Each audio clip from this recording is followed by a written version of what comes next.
I looked at him bewildered. Bewildered and disappointed. Bewildered, disappointed, and amazed.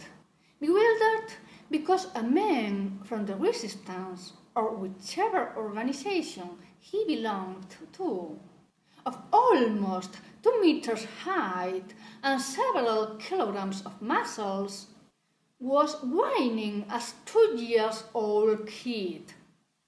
Disappointed because I couldn't manage to get rid of him. He came with me even not being in the same room. Maybe because I was thinking of him. Maybe that was the reason. Amazed, yes, amazed. My skill gift of power had become so big I could travel everywhere I wish and even take other persons with me without effort. I wasn't tired.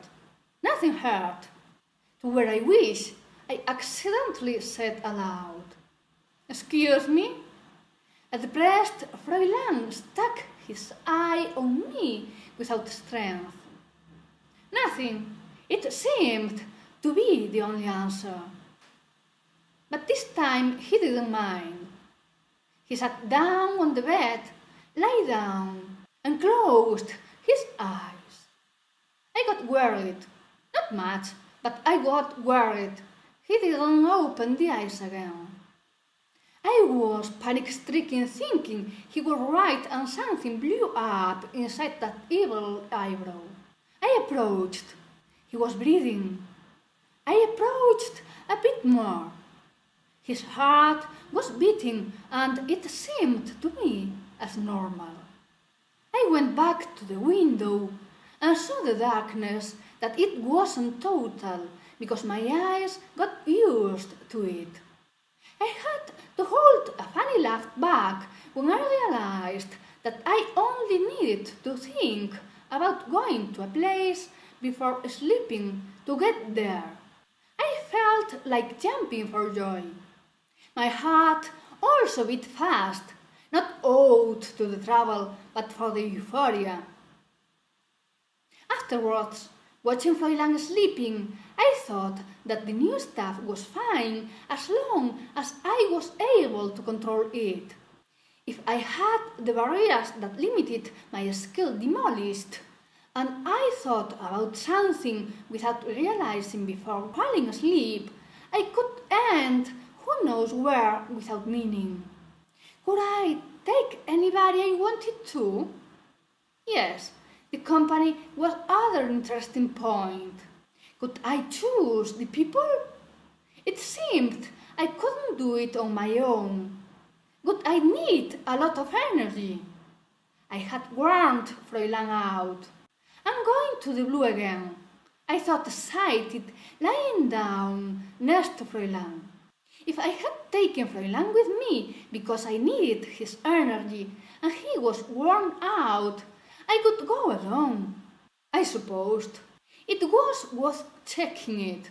I closed my eyes, thinking about blue, about the store, to concentrate avoiding Fräulein. Hands up!